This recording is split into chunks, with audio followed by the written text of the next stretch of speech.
अस्सलाम वालेकुम। ये है मुमताज़ बख्श एकेडमी। मैं हूँ आमिर नदीम और ये है एचटीएमएल का लेक्चर नंबर 20 और हम कर रहे हैं complete website designing and development course. ये हमारा इस सीरीज़ का या इस लेक्चर या इस कोर्स सीरीज़ का पहला कोर्स है या पहला पार्ट है जिसमें हम एचटीएमएल सीख रहे हैं और तकरीबन सीख चुके हैं। और लास्ट 2 वीडियोज़ में हमने आईडी के फ़ायदे देखे, आईडी विजुअल स्टूडियो कोड हमने इंस्टॉल किया, उसको चलाकर हमने देखा कैसे काम करता है। अब इन 2 लेक्चर में ये पहला पार्ट है और इसका दूसरा पार्ट अगली वीडियो में होगा। इन 2 लेक्चर में हम कंप्लीट एचटीएमएल का एक रिव्यू लेंगे कि इसमें क्या-क्या चीज़ें बेसिक्स हमने क्या सीखी हैं। उसके अलावा भी काफ़ी चीज़ें होंगी जिनको सीखा जा सकता है, जिनको समझा जा सकता है, लेकिन अभी फ़िलवक़्त हम इनको ही जो है, जो चीज़ें हम पढ़ चुके हैं, उनको एक ओवरव्यू लेंगे ताकि हमें एक मुकम्मल एचटीएमएल रिव्यू हो जाए, ताकि उसके बाद हम सीएसएस शुरू करेंगे, तो उसमें हम एचटीएमएल भी साथ-साथ मज़ीद सीखने की कोशिश करेंगे और एचटीएमएल को भी खूबसूरत बनाएँगे क्योंकि एचटीएमएल सीएसएस के साथ खूबसूरत बनती है। तो उम्मीद है आप लोगों को हमारा कोर्स पसंद आ रहा होगा। कमेंट्स में राय ज़रूर दें और अगर आपको हमारी वीडियो अच्छी लग रही है, तो चैनल को सब्सक्राइब ज़रूर कीजिए और दूसरों के साथ शेयर भी कीजिए। तो आएँ आज का लेक्चर शुरू करते हैं।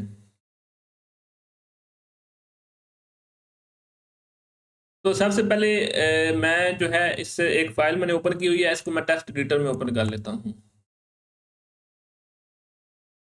सॉरी, टेक्स्ट एडिटर में ओपन नहीं करते हमने, चूँकि अभी विजुअल स्टूडियो कोड से मेरी आदत बनी हुई थी, तो मैं उसमें ओपन कर रहा था। चूँकि हमने विजुअल स्टूडियो कोड इंस्टॉल कर लिया है, तो इसको ही ओपन करते हैं।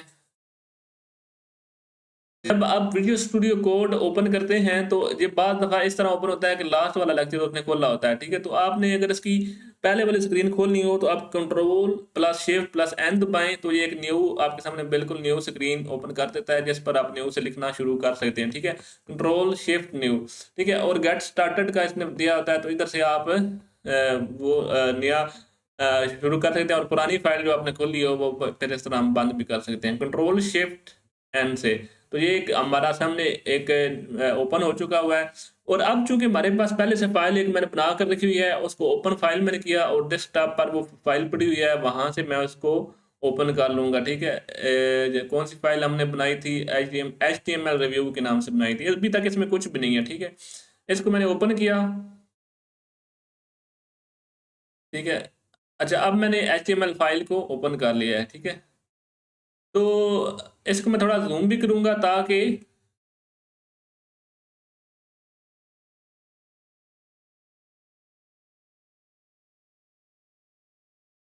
इसको ज़ूम करेंगे ताकि आपको चीज़ें क्लियर नज़र आ जाएँ।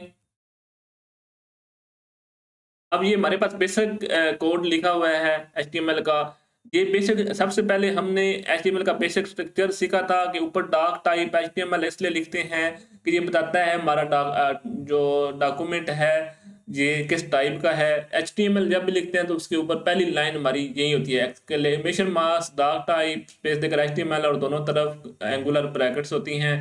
उसके बाद एक एचटीएमएल टैग होता है और एचटीएमएल टैग में हमारी सारा इस तरह एचटीएमएल लिखा हुआ है। उसके बाद हेड टैग्स के अंदर क्या होता है, टाइटल होता है और मेटा टैग क्या होते हैं, इनके बारे में हम बात कर चुके हैं। मेटा टैग जो है डेटा के बारे में, हमारी वेबसाइट के बारे में इंफॉर्मेशन होती है, जो कि सामने स्क्रीन पर रिजल्ट पर कोई फ़र्क नहीं पड़ता, लेकिन ये अहम होती हैं चीज़ें। अभी आपको इनके बारे में परेशानी होने की ज़रूरत नहीं है।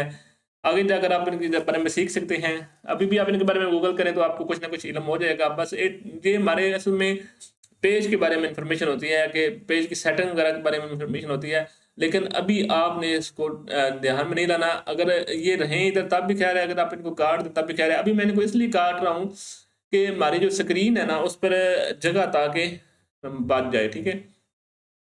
आपको पूरी स्क्रीन नज़र आए ताकि हम उसको बेहतर तौर पर यूटिलाइज़ कर सकें, ठीक है? तो मैंने आपको एक तरीका बताया था, इसको अगर आपने कोड सारा लिखने की बजाय अगर हम ये एक्सक्लेमेशन मार्क डालकर एंटर दबाएँ तो सारा कोड दोबारा से लिख कर आ जाता है। और मैं अभी मेटा टैग क्यों काट रहा हूँ ताकि स्क्रीन में ओवरव्यू ठीक नज़र आए। टाइटल टैग का मैंने बताया था, टाइटल टैग क्यों यूज़ होते हैं, क्योंकि इसमें हम अपनी टाइटल लिखते हैं कि किस तरह हमारी वेबसाइट का नाम क्या है, ठीक है? ये ऊपर नज़र आता है, ठीक है? रिव्यू ऑफ एचटीएमएल, क्योंकि इस वीडियो में सीख रहे हैं। तो जब हम इसको सेव करेंगे और इसको मैं इधर से ओपन करता हूँ, तो इसको रिफ्रेश किया तो उसने अच्छा, वो फ़ाइल चूँकि हमने बदल दी थी इसलिए उसने कहा फाइल नॉट फाउंड, मैं इसको अलग से ओपन करूँगा। ये हमारी फाइल है HTML रिव्यू, ठीक है। तो इसको मैंने ओपन किया तो देखें उसने रिव्यू ऑफ HTML इधर दे दिया, ठीक है। तो ये टाइटल टैग के बारे में हमने सीख लिया। ये होता है पेड टैग। क्या होता है? Paid tag. पेड टैग कौन से होते हैं? जिनके जो दो टैग इकट्ठे यूज हों। हेड टैग भी पेड टैग है। ज्यादातर हम अपना कोड पार्टी में करते हैं, लेकिन हमने 2-3 लेक्चर पहले ही सीखा है कि एक लिंक टैग होता है। वो हम क्यों यूज करते हैं? लिंक टैग इसलिए यूज करते हैं जब हमने अपनी वेबसाइट का रिलेशन बनाना होता है, ठीक है। जब हम अपनी वेबसाइट का रिलेशन बनाते हैं किसी भी दूसरे डॉक्यूमेंट के साथ, ठीक है, तो यहाँ फिर एक और जगह यूज करते हैं जहां पर हमने आइकन लगाना होता है, ठीक है। तो रिलेशनशिप हम लिखते हैं आइकन और टाइप। ये आइकन कहाँ लगता है? जहां हमारी वेबसाइट का नेम होता है, ठीक है। इस तरह करके इमेज टेक्स्ट आइकन।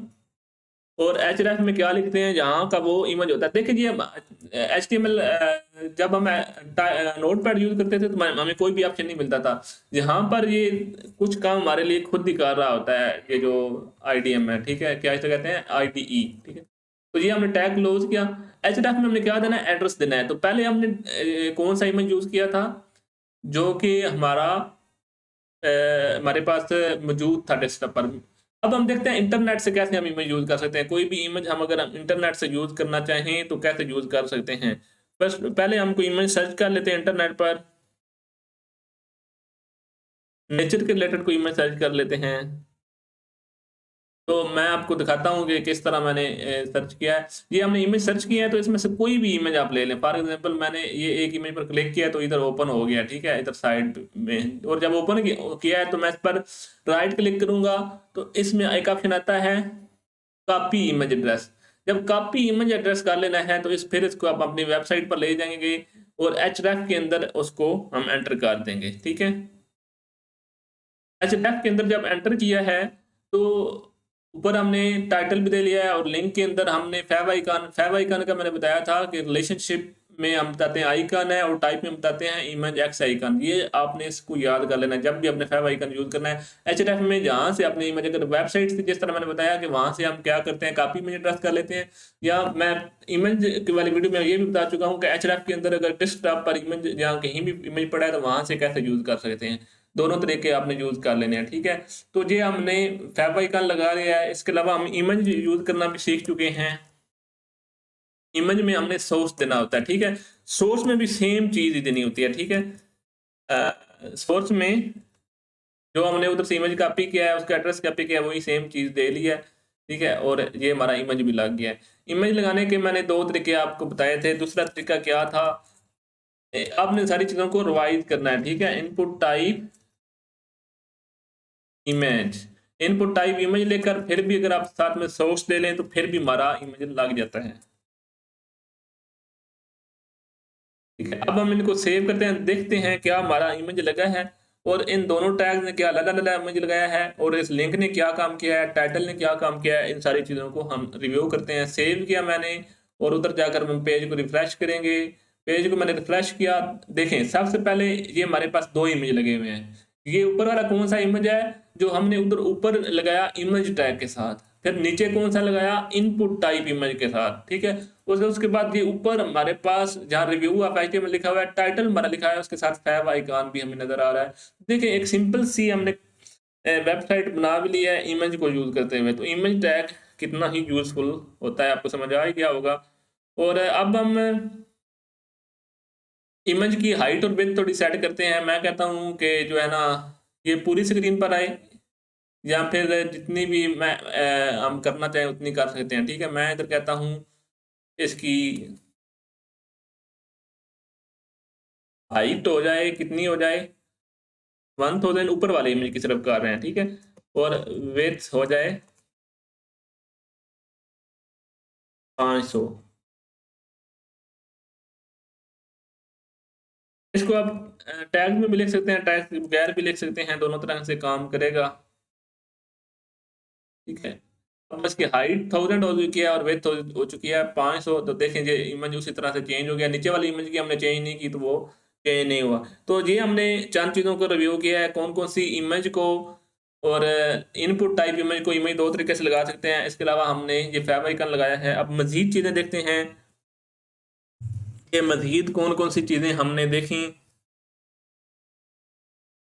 उनको उनके बारे में रिव्यू करते हैं। सबसे पहले हमने क्या सीखा था, HTML बेसिक टैग सीखे थे, वो हमने रिव्यू कर लिया है, बेसिक स्ट्रक्चर रिव्यू कर लिया है, इमेज रिव्यू कर लिया है। HTML एलिमेंट क्या होते हैं, जो हेड के अंदर सारी चीजें हैं ना, ये सारी चीजें ये हेड एलिमेंट है। इस तरह जो बॉडी के अंदर सारी चीजें हैं, ये बॉडी एलिमेंट है। तो HTML के अंदर जो जितनी चीजें हैं उनको हम HTML एलिमेंट बोलते हैं, ठीक है। इस तरह हर चीज, ये टाइटल के अंदर जो जितनी भी चीजें होंगी उनको टाइटल एलिमेंट बोलेंगे। इसके अलावा पेड टैग कौन से होते हैं, जिसमें दो टैग इकट्ठे यूज हो रहे हो और क्लोज होते हुए फॉरवर्ड स्लैश यूज हो रही हो। और सिंगुलर टैग कौन से होते हैं, जो सिंगल टैग यूज हो रहा है। For example image tag close नहीं होता। इमेज टैग में हम क्या करते हैं, इसी तरह इमेज टैग लिखते हैं और इस तरह बस खुद ही क्लोज हो जाता है। तो इसको सिंगुलर टैग भी बोलते हैं, अनपेड टैग भी बोलते हैं। तो दो तरह के टैग होते हैं। एट्रीब्यूट्स क्या होती है, ये लैंग्वेज, ठीक है। और इसके अलावा हमने विथ और हाइट भी दी। और इसके अलावा लिंक में हमने रिलेशनशिप दिया हुआ है, टाइप दी हुई है, उसका एड्रेस दिया हुआ है। ये सारा क्या है, ये एट्रीब्यूट्स हैं कि जब हम टैग यूज कर रहे होते हैं उसकी हम उसके फीचर सेट कर रहे होते हैं, वो हम एट्रीब्यूट के जरिए करते हैं। इसके अलावा हमने हेडिंग्स पढ़ी थी। हेडिंग में हमने 6 किस्म के साइज पढ़े थे, H1 से लेकर H6 तक, ठीक है। H1 से लेकर H6 तक हमने साइज पढ़े थे। H1 में जो सबसे बड़ी हेडिंग होती है H1 होती है, और सबसे छोटी हेडिंग क्या होती है, H6 होती है, ठीक है। इस तरह हमने उनको पढ़ा था।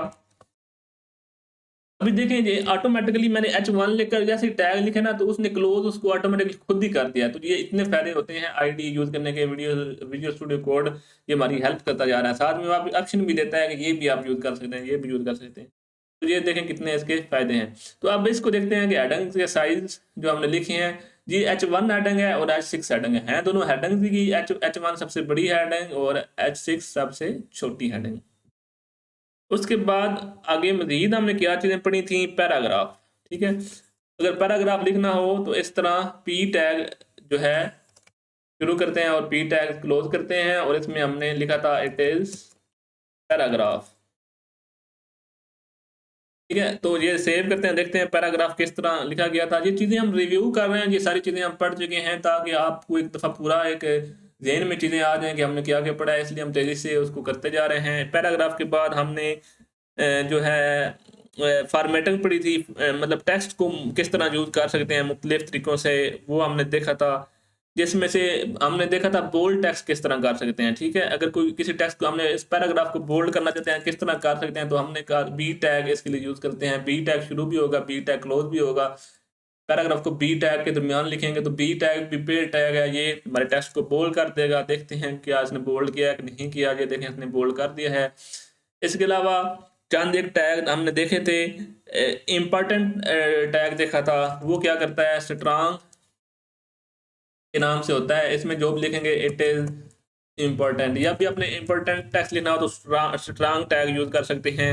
इसके अलावा भी एक EM टैग है, वो भी इसी तरह के काम के लिए यूज होता है। वो भी थोड़ा टेक्स्ट को एम्फेसाइज कर देता है, ठीक है, EM टैग। तो EM tag it is emphasise tag, ठीक है। इसके अलावा हमने देखा था, क्या देखा था, स्मॉल टेक्स्ट को स्मॉल कर लिखने के लिए इट इज स्मॉल टेक्स्ट, ठीक है। इसी तरह और कौन सी चीजें हमने देखी थी, एक DEL देखा था, इट इज डिलीटेड टेक्स्ट। जब हमने डिलीटेड टेक्स्ट शो करना हो कि ये हमने डिलीट कर दिया है, तब भी हम डेल टैग यूज कर सकते हैं। जब हमने ये बताना हो कि हमने ये नया टेक्स्ट डाला है, इट इज इंसर्टेड टैग, बताना हो कि ये हमारा न्यू टेक्स्ट है, तो हम कहते हैं इट इज इंसर्टेड टेक्स्ट। इन सबको हम चेक करेंगे किस तरह का रिजल्ट निकलता है। और उसके बाद हमने सबस्क्रिप्ट और सुपरस्क्रिप्ट पढ़ा था, ठीक है। फॉर एग्जांपल ये हमारा कोई पैराग्राफ है, तो इसके अंदर इट इज, जब सबस्क्रिप्ट लिखना है तो SUB यूज करना है, और इसके अंदर लिखना है सबस्क्रिप्ट, यानी कि ये जो भी इसमें लिखेंगे वो नीचे लिखा जाएगा लाइन से। और इस तरह जब हमने लिखना है इट इज सुपरस्क्रिप्ट, तो सुपरस्क्रिप्ट जब भी लिखेंगे SUP यूज करेंगे और इसमें लिखेंगे सुपरस्क्रिप्ट, यानी कि जो भी इसमें लिखा जाएगा वो लाइन के ऊपर होगा, ठीक है। Subscript, superscript, inserted, deleted, small. इसके अलावा मार्क टेक्स्ट एक होता है हाईलाइट, अगर हमने करना हो टेक्स्ट को, तो वो मार्क हम यूज कर सकते हैं, इट इज मार्क टेक्स्ट। ठीक है, तेजी से हम रिव्यू करते जा रहे हैं चीजों को। तकरीबन हमने सारे टेक्स्ट के रिलेटेड टैग यूज कर लिए हैं। बोल्ड हमने भी देख लिया, पैराग्राफ, स्ट्रांग, एम्फसाइज, स्मॉल। अब इनको नोट कर सकते हैं, लेकिन नोट ना भी करें तो बस आपके ध्यान में होना चाहिए कि टेक्स्ट के लिए हम कौन कौन से टैग यूज कर सकते हैं। ठीक है, इसको सेव किया, रिफ्रेश किया, देखें ये सारे किस्म के। सबसे पहले पैराग्राफ था, उसके अंदर पैराग्राफ को हमने बोल्ड किया था, और यहाँ पर हमने क्या किया था, यहाँ पर हमने जो है it is emphasise text use किया था, स्मॉल टेक्स्ट यूज किया था, डिलीटेड टेक्स्ट यूज किया था, इंसर्टेड टेक्स्ट यूज किया था, इसके अलावा सबस्क्रिप्ट, सुपरस्क्रिप्ट यूज किया था, और मार्क टेक्स्ट यूज किया, हाईलाइट किया हुआ। ये सारी चीजें अलग अलग लाइन पर भी हम कर सकते थे। उसके लिए हमें क्या यूज करना था, आखिर में यूज करना था बी आर। बी आर क्या करता है, एक न्यू लाइन ऐड कर देता है। ठीक है, अगर हम यहाँ पर न्यू लाइन ऐड करना चाहते हैं तो बी आर यूज कर देते हैं हम। हर लाइन के आखिर में बी आर यूज करेंगे तो क्या करेगा, ये न्यू लाइन पर भेज देगा सबको। ठीक है, तो आप देखेंगे आप एक बड़े ही खूबसूरत न्यू लाइन पर लिखा हुआ आपको नजर आएगा। सेव कर दिया मैंने इसको, और ये देखें उसने हर लाइन को अलग अलग कर दिया है। पैराग्राफ क्योंकि खुद ही न्यू लाइन पर भेज देता है, इसलिए इधर दो लाइनों का गैप आ गया है। ठीक है, तो ये एक और पैराग्राफ था तो इधर भी दो लाइनों का गैप नजर आया है। ठीक है, तो ये हमने क्या सीखा था, टेक्स्ट को फॉर्मेटिंग करना। और बी आर क्या होता है, लाइन ब्रेक डालता है। इसके अलावा एच आर एक टैग था, ये एक लाइन डालता है, हॉरिजॉन्टल लाइन। ठीक है, इसको रिफ्रेश करते हैं, देखते हैं किस तरह लाइन लगाता है। तो ये देखें इसने एक ऊपर लाइन लगा दी है। तो कोई भी लाइन लगानी हो तो एच आर हॉरिजॉन्टल लाइन हम लगा सकते हैं। ठीक है, इसके अलावा कोटेशन वगैरह हमने देखी थी। कोटेशन किस तरह करते हैं, कोटेशन करने के लिए, ठीक है, कोटेशन करने के हमारा टेक्स्ट जो है ऐसे नजर आए कि ये कहीं और से लिया हुआ है, तो उसके लिए हम क्या यूज करते हैं, ब्लॉक कोट। ठीक है, ब्लॉक कोट हमने यूज किया था। ठीक है, ब्लॉक कोट क्या करता है, हमें जो टेक्स्ट है वो एक अलग सा नजर आता है। ठीक है, और हमें पता चलता है कि ये एक अलग टेक्स्ट है। और इसमें एक और हम चीज यूज करते हैं, साइट। ये लाजमी यूज करनी होती है, जहां पर हम ये बताते हैं कि ये टेक्स्ट हमने कहाँ से लिया है। ठीक है, क्या बताते हैं कि ये टेक्स्ट हमने कहाँ से लिया है, तो वो हम साइट के अंदर लिखते हैं। तो अगर हम किसी का टेक्स्ट यूज कर रहे हैं तो वो हम ब्लॉक कोट में यूज करते हैं। इसी तरह अगर किसी का थोड़ा सा टेक्स्ट यूज करना हो तो सिंपल क्यू टैग यूज कर लेते हैं। ठीक है, कि ये किसी का टेक्स्ट है लेकिन थोड़ा सा हो तो सिंपल, उसके लिए हम साइट नाम भी यूज करें तो खैर होती है। ठीक है, इसके अलावा हमने कमेंट देखे थे। ठीक है, कमेंट, कमेंट का मैंने बताया था कि HTML के अंदर कमेंट करने के लिए हम क्या करते हैं, सिंपल हम इस तरह एक्सक्लेमेशन मार्क लेकर दो डैश लगाते हैं, तो आगे दो डैश लगाकर फिर एंगुलर ब्रैकेट क्लोज करते हैं। तो ये जो भी इसमें लिखते हैं वो स्क्रीन पर नजर नहीं आता, ये हमारी अपनी याददाश्त के लिए होता है। और मजे की बात यह है कि जब भी हम HTML लिख रहे होंगे या विजुअल स्टूडियो कोड में कुछ भी लिख रहे होंगे तो कंट्रोल के सी दबाएं। क्या क्या दबाना है, कंट्रोल के सी दबाएंगे तो ऑटोमेटिकली क्या करेगा, ये हमारे लिए कमेंट कर देगा। ठीक है, ऑटोमेटिकली वो कमेंट, जिल हमें आपको टैग एंटर ही नहीं करने पड़े, ऑटोमेटिकली वो एंटर कर देगा। कंट्रोल के सी दबाया तो उसने, और कंट्रोल के यू दबाएंगे तो उसको ऑटोमेटिकली वो गैप भी कर देगा। ठीक है, तो ये कमेंट करने का विजुअल स्टूडियो कोड में एक आसान तरीका है। कंट्रोल के सी से कमेंट कर देता है, कंट्रोल के यू से क्या करता है, वो कमेंट को मिटा देता है। ठीक है, इसके अलावा हमने क्या पढ़ा, इमेज फैब आइकॉन, टेबल हमने देखे। टेबल में क्या होता है, आप किस तरह टेबल बनाते हैं, टेबल के लिए हम टेबल टैग यूज करते हैं। इस तरह करके टेबल टैग यूज करते हैं, टेबल टैग क्लोज करते हैं। और टेबल के अंदर जो हेडिंग होती है वो किस तरह लिखते हैं, पहले तो रो होती है ना, रोज होती हैं, उसमें जो हेडिंग्स होती हैं, फॉर एग्जांपल दो लेने हैं तो टी एच से हेडिंग होती हैं, जिनकी टॉप वाली रोज होती है, और उसके नीचे जो दूसरी रोज होती हैं TR, दूसरी रोज में उतनी जितनी ऊपर वाली में हेडिंग थी उतनी TD के नाम से कॉलम होते हैं। ठीक है, तो दो हमारे पास एक टेबल बन गया, उसमें क्या है, दो रोज हैं। एक ये वाली रोज है जो हेडिंग वाली है, और दूसरी रोज कौन सी है, जो लाइनों वाली है। ठीक है, एक और रो फॉर एग्जाम्पल हम ऐड करना चाहते हैं तो इस तरह हम उसमें एक और रो भी ऐड कर सकते हैं। ठीक है, और इट इज हेडिंग 1। ठीक है, इट इज हेडिंग 2। टेबल के अंदर हेडिंग TH टाइम लिखते हैं, रो किससे बनती है, TR से। ठीक है, इसको हम 1 लिखते हैं, 2 लिखते हैं, इसको A लिखते हैं, इसको B लिखते हैं, और सेव करके देखते हैं किस तरह हमारा टैग सेव होता है। अगर आप ये चीज़ें डिटेल में जाकर रिव्यू करना चाहते हैं तो पीछे हमारे लेक्चर जाकर दोबारा से देख सकते हैं। ये उसने टेबल बना दिया है। टेबल को खूबसूरत बनाना हम CSS के अंदर सीखेंगे, जो इस कोर्स के बाद हम शुरू करने लगे हैं। तो ये हमने टेबल बनाना सीखा था, टेबल किस तरह बनाना है तो ये हमने सीखा था। इसके अलावा हमने क्या सीखा था, लिस्ट सीखी थी, लिस्ट किस तरह बनती हैं। तो लिस्ट बनाने के लिए दो किस्म की लिस्ट, तीन किस्म की लिस्ट हमने देखी थी। सबसे पहले हमने देखा था ऑर्डर्ड लिस्ट, और फिर हमने देखा था unordered list. Unordered list simple UL से बनेगी, यूएल में फिर आगे एलआई क्या बताएगा हमारी लिस्ट में कौन कौन सी चीजें हैं, इस तरह करके लिस्ट में कौन कौन सी चीजें हैं। और अनऑर्डर्ड लिस्ट किस तरह बनी थी, अनऑर्डर्ड लिस्ट इस तरह से बनी थी कि हमने यूएल की जगह सिर्फ ओएल यूज किया था। ठीक है, ये अनऑर्डर्ड लिस्ट है, और ऑर्डर्ड लिस्ट के लिए ओएल, यू से अनऑर्डर्ड, ओएल से ऑर्डर्ड। यू की जगह अगर हम ओ करते हैं तो क्या बनेगा, हमारी ऑर्डर लिस्ट बन जाएगी। ऑर्डर लिस्ट और अनऑर्डर लिस्ट में क्या फर्क था, अनऑर्डर लिस्ट में नंबर नहीं शो होते थे। ठीक है, 1 लिस्ट ए,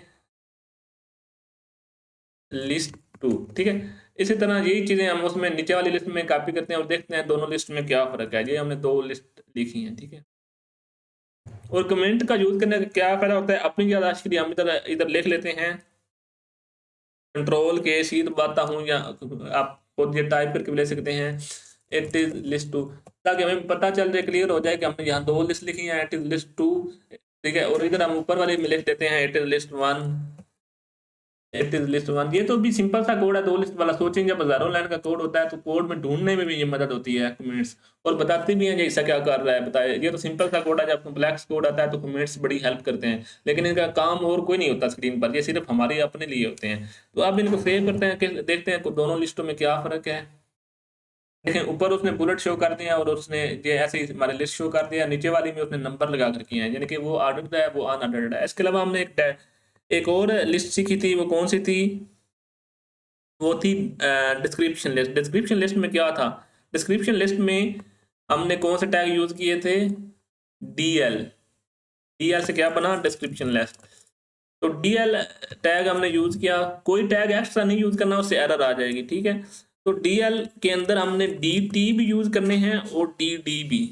ठीक है, डी और डी बताते हैं कि हमारा कौन सा आइटम है, आइटम, और फिर उस आइटम की डिटेल बताने के लिए डिस्क्रिप्शन। ठीक है, इस तरह करके हम डी और डी यूज करते हैं किस लिस्ट में, डिस्क्रिप्शन लिस्ट में। ठीक है, आइटम 2,